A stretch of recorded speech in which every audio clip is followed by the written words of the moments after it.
Halo, nama saya Steven Luftan Sabong dengan NIM 23018809112. Kali ini saya akan menjelaskan jawaban UTS Data Information Management saya. Soal A. Yang pertama, tahapan dalam database System Life Cycle yang harus dikerjakan oleh PT Mekarwangi Property. Yang pertama, ada database planning. Pada tahap ini, mereka harus menentukan tujuan dari adanya database yang ingin dibuat. Gambaran secara luas seperti bagaimana pentingnya pengumpulan data, desain, dan format data pada tahap ini. Juga kita harus menentukan mission statement dan mission objective. Kedua, ada system definition. Pada tahap ini, kita akan mengidentifikasikan dan menentukan peran user view. Yang ketiga, ada requirement collection and analysis. Pada tahap ini kita akan mengumpulkan data dan menganalisis data yang dibutuhkan oleh database. Ada 3 pendekatan yang bisa dilakukan, yaitu view approach, view integration approach, dan kombinasi view approach dan view integration approach. Lalu tahap berikutnya ada application design. Pada tahapan ini PT Mekarwangi Property akan mendeskripsikan fitur-fitur dan operasi pada sistem secara detail. Lalu tahap berikutnya ada prototyping. Prototyping adalah tahap di mana semua model yang dibuat untuk menggambarkan database yang ingin kita buat. Adanya tahap ini bertujuan untuk memberikan gambaran secara jelas sehingga sebelum dijalankan, rancangan ini bisa dievaluasi untuk dilihat kelengkapannya. Lalu berikutnya ada tahap implementation. Pada tahapan ini, kita akan mengimplementasi rancangan dari tahap-tahap sebelumnya dan melakukan uji coba. Lalu ada data conversion and loading. Pada tahap ini, akan memasukkan data ke database yang sudah disisipkan. Untuk data lama dengan format yang berbeda, akan ada proses konversi data agar bisa menyesuaikan format baru. Lalu kemudian tahap berikutnya ada testing. Testing dilakukan untuk melihat bagaimana kondisi database setelah digunakan. Terus ada operational maintenance. Merupakan proses terakhir di mana penggunaan database dimonitor, memastikan database berjalan dengan baik, dan memperhatikan hal-hal yang perlu diupdate. Lalu berikutnya, mengapa PT Mekarwangi Property perlu menggunakan database System Life Cycle dalam pengembangan aplikasinya. Alasan pertama, DLM memungkinkan perusahaan untuk memenuhi persyaratan yang diterapkan oleh masing-masing sektor industri agar penyimpanan data dapat dipenuhi. Kedua, menjamin infrastruktur perlindungan data yang baik yang membantu perusahaan dalam keselamatan jika terjadi risiko atau darurat. Hal ini juga berlaku untuk informasi in-house dan data pelanggan yang bekerja dengan perusahaan. Lalu, ekstraksi dan pemeliharaan informasi sepanjang siklus data yang memungkinkan nilai yang diperbarui selalu tersedia. Lalu berikutnya, adanya ketersediaan data yang bermanfaat, bersih, dan akurat yang tersedia untuk semua pengguna, sehingga meningkatkan kelincahan dan efisiensi proses perusahaan. Lalu ada mengurangi redundansi, kemudian menghindari konsisten, integriti, data tersimpan secara akurat. Lalu ada penggunaan data bersama, data yang sama dapat diakses oleh beberapa user pada saat bersamaan. Lalu ada menyeimbangkan kebutuhan, dapat ditentukannya prioritas suatu operasi, misal antara update dengan retrieval. Lalu berikutnya ada kesulitan yang dapat dihadapi dalam penerapan database System Life Cycle.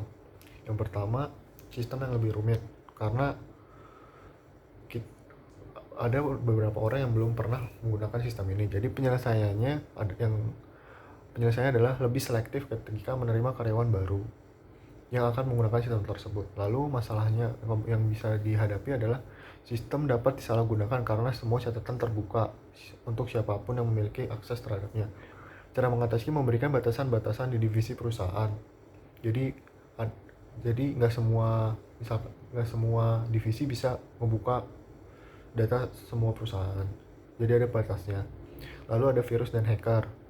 Cara mengatasinya dengan menggunakan sistem pengaman yang baik agar tidak mudah dibobol hacker dan menggunakan aplikasi atau sistem yang original agar virus tidak mudah masuk. Lalu ada kerusakan pada sistem basis data dapat mempengaruhi data yang terkait. Nah, cara mengatasinya adalah melakukan pengawasan dan melakukan maintenance yang cukup rutin untuk menjaga sistem database tersebut. Lalu ada daftar wawancara dan kuesioner. Wawancara untuk level direksi. Contoh beberapa pertanyaannya. Menurut Anda bagaimana sistem database dapat menguntungkan bagi perusahaan? Menurut Anda bagaimana meminimalisir resiko dari penggunaan sistem database? Lalu kemudian ada menurut Anda apa yang harus dimiliki agar sistem database dapat berjalan lancar? Kemudian ada menurut Anda seberapa pentingnya orang yang mengoperasikan sistem database? Lalu kemudian ada bagaimana caranya mengubah sistem perusahaan menjadi sistem database. Lalu berikutnya, bagaimana caranya agar semua orang yang ada di perusahaan dapat menggunakan sistem database dengan baik dan benar. Lalu kuesionernya, apa yang Anda ketahui mengenai sistem database? Menurut Anda bagaimana aplikasi database yang benar? Lalu ada menurut Anda ancaman atau hambatan apa yang bisa mengganggu sistem database? Lalu menurut Anda apakah pada sistem database setiap operator harus diberikan akses yang lengkap? Lalu apakah Anda pernah melihat sistem ini di perusahaan atau aplikasi lain? Dan yang lainnya. Lalu kemudian soal B.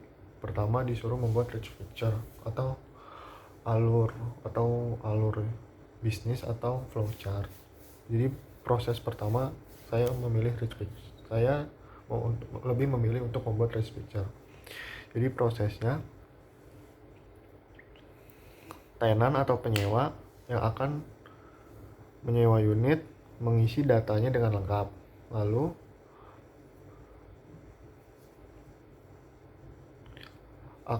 Lalu segera diproses tagihan-tagihan dari para tenan. Kemudian staf akan memberikan invoice atau tagihan untuk tenan. Kemudian tenan akan membayar melalui virtual account. Kemudian staf akan setelah tenan melakukan pembayaran, staf akan memberikan kwitansi kepada tenan atau penyewa. Lalu berikutnya ada konseptual database design. Di sini saya membuat ada beberapa kelas atau ada beberapa tabel. Kayak tenan, ada tenan, unit, electric, staff, invoice, payment, receipt. Di dalam tenan ada tenan ID, unit ID, tenan name, tenan phone, tenan email, dan yang lainnya. Di unit ada unit ID, floor, area, rent charge, service charge. Di electric ada electric ID, power, meter store. Di staff ada staff ID, staff name, staff position, staff email. Di receipt ada receipt ID, status, receipt pay tenan, paid date, total payment, dan yang lainnya. Dan di payment ada payment ID dan virtual account. Di logical database design, pada bagian tenan ID berfungsi sebagai PK dan unit ID berfungsi sebagai FK. Di unit ID berfungsi sebagai PK. Di electric ID berfungsi sebagai PK. Di invoice ID berfungsi sebagai PK. Di staff ID berfungsi sebagai PK. Di payment ID berfungsi sebagai PK. Dan di receipt ID berfungsi sebagai PK. Kurang lebih itu ringkasan jawaban dari UTS saya. Mohon maaf apabila ada kekurangan. Terima kasih.